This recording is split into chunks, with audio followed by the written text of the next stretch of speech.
Hello, আসসালামু আলাইকুম। কি অবস্থা আব্দুর রজিক ভাই? কেমন আছেন? আপনি কি আমার কথা শুনতেছেন? আপনি তো কাজাকিস্তান থাকেন। আপনি তো ওখানে বিশাল একটা তারকা। তো আপনি আমাদের ফিলিস্তিনি ভাই বোনদের যেভাবে এরা মিসাইল মেরে শেষ করে দিচ্ছে, এটার জন্য কি কোনো পদক্ষেপ নিয়েছেন?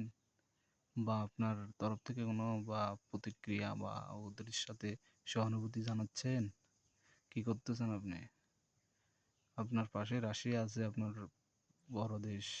আপনারা আপনাদের দেশ থেকে কিছু একটা বলেন, আন্দোলন করেন।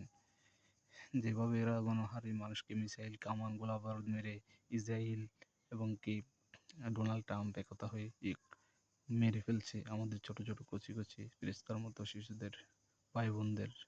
কিছু একটা করতে তো হবে। আপনারা কিছু একটা করেন, এটাই অনুরোধ রইল। আচ্ছা, ঠিক আছে, ভালো থাকেন, ভালো থাকেন।